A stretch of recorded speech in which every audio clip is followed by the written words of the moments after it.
Salim Sharif. Terima kasih, Datuk Speaker. Langkawi nak tubuh parti baru.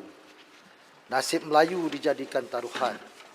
Soalan jempol naik nombor 1. Mohon Timbalan Menteri beri jawapan. Terima kasih Yang Berhormat Jempol di atas soalan yang telah dikemukakan. Tuan Yang Dipertua, untuk makluman Yang Berhormat, kerajaan akan melaksanakan kaedah moratorium bersasar selepas tamat moratorium secara automatik pada September 2020 nanti kepada individu terjejas seperti yang telah diumumkan oleh Yang Amat Berhormat Perdana Menteri.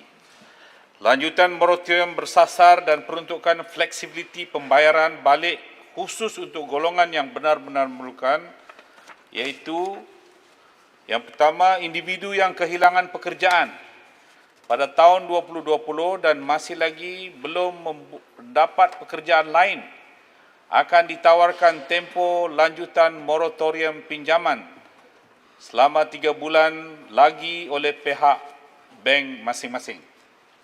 Yang kedua, individu yang masih bekerja tetapi gaji mereka terjejas akibat COVID-19 akan ditawarkan pengurangan ansuran pinjaman yang sepadan dengan pengurangan gaji mereka bergantung pada jenis pembiayaan. Institusi perbankan akan menawarkan tempoh fleksibiliti ini selama sekurang-kurang 6 bulan. Institusi perbankan juga akan mempertimbangkan lanjutan penerimaan fleksibiliti pada akhir tempoh tersebut dengan mengambil kira gaji peminjam pada ketika itu. Bagi pembiayaan sewa beli, peminjam yang terjejas akan ditawarkan jumlah jadual ansuran pembayaran yang disemak semula supaya ianya selaras dengan Akta Sewa Beli 1967.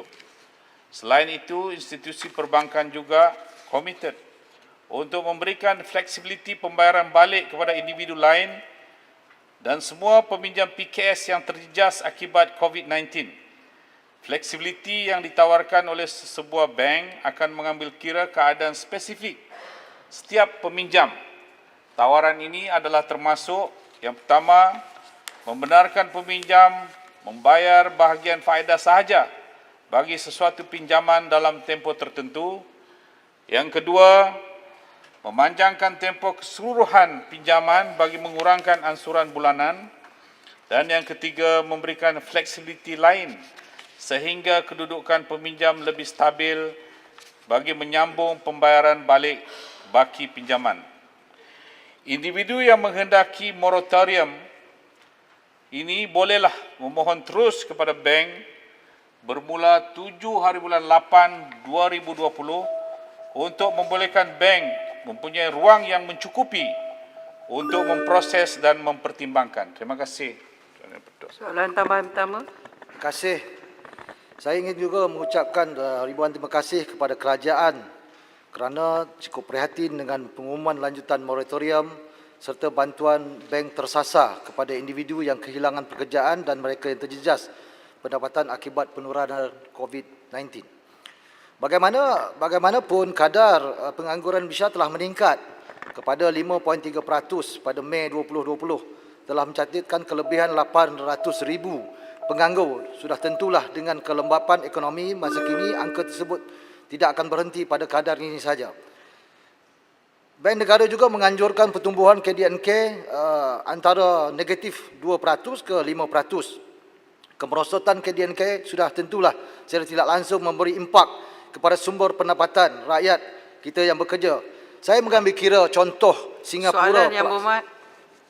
Contoh Soalan Singapura tambahan. yang mana ianya berlaku dalam setahun.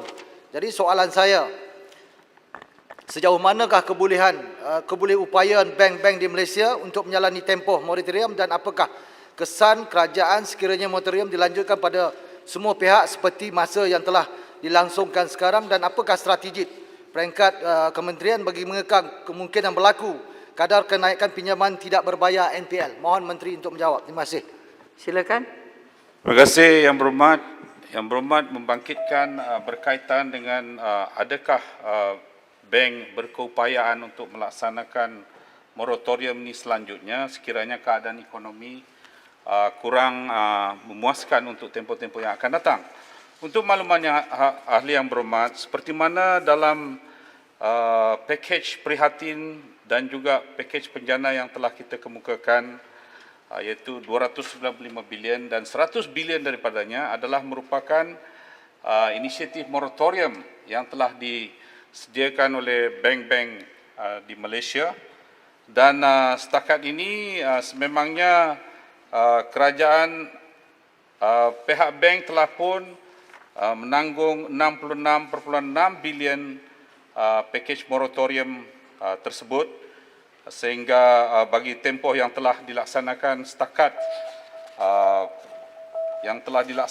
dan yang saya ingin nyatakan di sini bahawa bank memang berkemampuan untuk melaksanakannya kerana bank mempunyai buffer yang mencukupi untuk menanggung semuanya ini, dan setiap keputusan untuk melanjutkan moratorium ini adalah dikawal selia oleh Bank Negara dan juga melalui penglibatan Persatuan Bank-Bank Malaysia. Terima kasih. Soalan tambahan kedua, Yang Berhormat Ipatim. Pasir Gudang. Tuan Speaker, Yang Berhormat Timbalan Menteri, bolehkah diadakan tempoh moratorium tindakan kebangkrapan di mahkamah bermula dari tarikh PKP diperkenalkan 18 Mac 2020 sehingga rang Undang-Undang Pindaan Akta Insolvensi 1967 yang ada di atas meja saya ini diluluskan dan digazetkan. Terima kasih. Silakan. Yang Berhormat, proses yang sedang kita lakukan sekarang ialah untuk melaksanakan moratorium bersasar. Ini berarti bahawa ramai yang akan dapat faedah dan tindakan untuk melaksanakan legal proceeding terhadap borrowers ini akan dapat dielakkan. Sebab itu, kepada peminjam-peminjam yang menghadapi sedikit masalah, mereka boleh mengunjungi AKPK, iaitu agensi yang bertanggungjawab untuk memberikan nasihat kepada peminjam-peminjam, dan juga dengan mengunjungi bagi small medium enterprises, mereka boleh mengunjungi agensi Small Debt Resolution Scheme atau SDRS untuk mendapatkan khidmat nasihat. Oleh sebab itu, saya fikir perkara-perkara untuk tindakan-tindakan undang-undang itu dapat kita elakkan. Terima kasih, Yang Berhormat. Speaker satu lagi. Speaker boleh.